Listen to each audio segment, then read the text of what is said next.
Caros irmãos, queridas irmãs, o Evangelho deste 23º domingo do tempo comum põe diante de nós as exigências, as condições para o discipulado, para o seguimento de Jesus.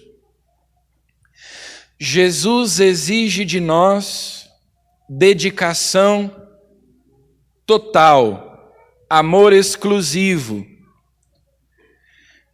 que nós o amemos sobre todas as coisas. E Jesus pode exigir isso de nós por duas razões. Primeiro, porque Ele é Deus. Se Jesus não fosse Deus que se fez homem, se Jesus não fosse Deus encarnado, Deus entre nós, não teria sentido Ele nos pedir isso. Nós diríamos que Jesus é um megalomaníaco, alguém que não bate bem, ou que Jesus é um charlatão, porque imagine se qualquer pessoa dissesse para nós: se você quer ser meu amigo, então você precisa me amar mais do que você ama sua mãe, o seu pai, mais do que você ama os seus irmãos, mais do que você ama os seus filhos. Você precisa me amar mais do que você ama a si mesmo, senão você não pode ser meu amigo. Nós acharíamos absurdo que alguém exigisse isso de nós. E, no entanto, Jesus pode exigi-lo, porque Ele é Deus, e o Criador tem direito, é uma questão de justiça, que a sua criatura o ame, que a sua criatura o reverencie. Até nós dizemos no prefácio da oração eucarística: é justo e necessário, é nosso dever e salvação. A virtude da religião é uma virtude derivada da virtude da justiça. Então, Jesus pode exigir de nós que nós o amemos sobre todas as coisas, em tudo e acima de tudo, mais que tudo, mais do que a nós mesmos, porque Ele é Deus. Em segundo lugar, Ele também pode exigir isso de nós, porque o Evangelho de hoje começa dizendo assim, que grandes multidões acompanhavam Jesus. Voltando-se, Ele lhes disse. Jesus estava caminhando para Jerusalém, onde Ele voluntariamente, livremente daria a vida, entregaria a sua vida à morte na cruz por nós. E Ele se vira para os que o estavam seguindo e diz que, se eles quisessem segui-lo, precisariam então se dispor a amá-lo, assim como Ele se dispor a dar a vida por Ele, assim como Ele estava se dispondo a dar a vida por eles. Então, o que Jesus pede de nós é o que Ele primeiro fez por nós. Ele nos amou primeiro, e por isso Ele pode dizer: quem quiser ser meu discípulo, precisa renunciar a tudo que tem, precisa se desapegar de todas as pessoas e até de si mesmo, carregar a própria cruz. 3 vezes no Evangelho de hoje se repete a expressão: se não pode ser meu discípulo. É uma condição. E esses 3 senão nos lembram os conselhos evangélicos.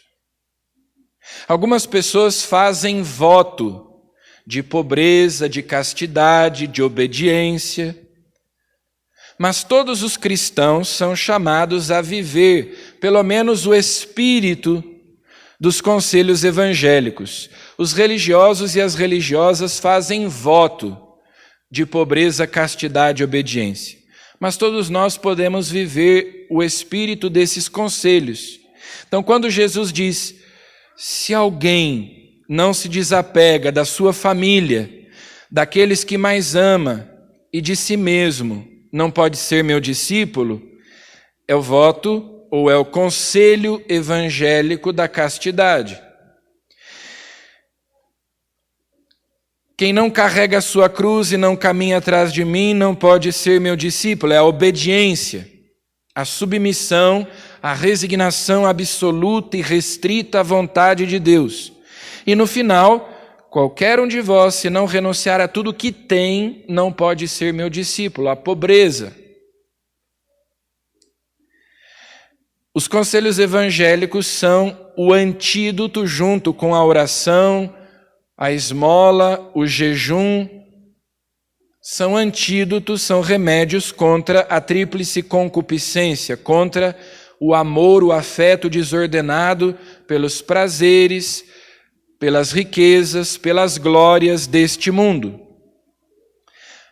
Então, a pobreza evangélica é o remédio contra o amor da riqueza. A castidade contra os prazeres sensíveis e a obediência contra as glórias, as vaidades deste mundo. Para seguir Jesus, é preciso estar disposto a dar a vida, assim como Ele dá a vida por nós. É preciso estar disposto a perder para ganhar, dar tudo pelo tudo, como gostava de dizer São João da Cruz. Dar tudo pelo tudo. São João da Cruz dizia, nega os teus desejos e encontrarás o que deseja o teu coração. Para vir a saborear tudo, não queiras ter gosto em nada. Esse é o mistério pascal de Cristo. Perder para ganhar, morrer para ter a vida.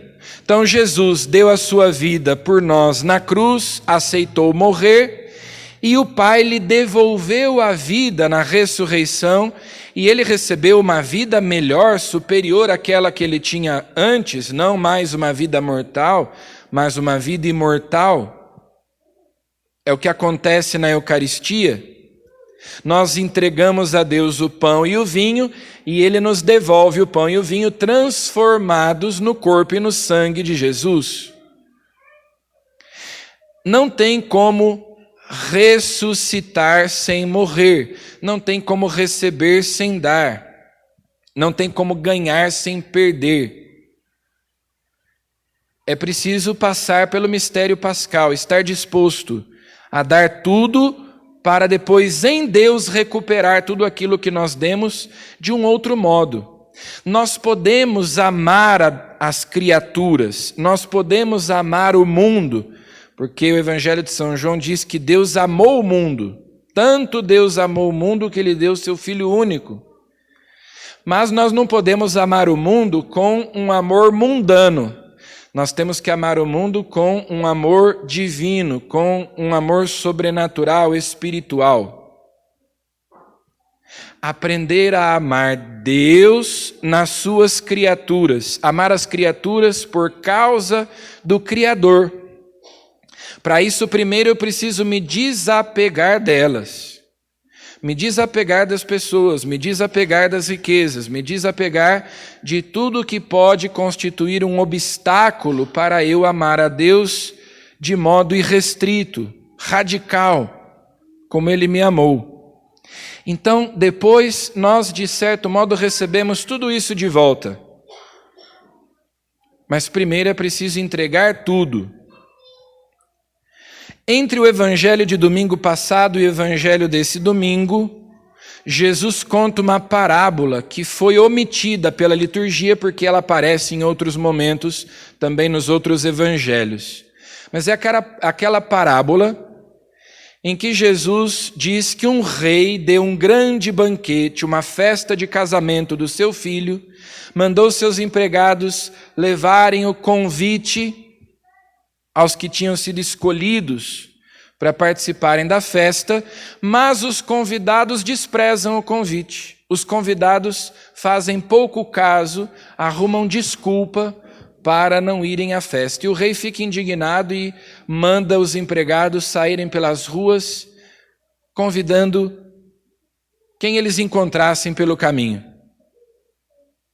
Então aqueles convidados foram indignos, porque eles não perceberam o privilégio de serem convidados para aquele grande banquete.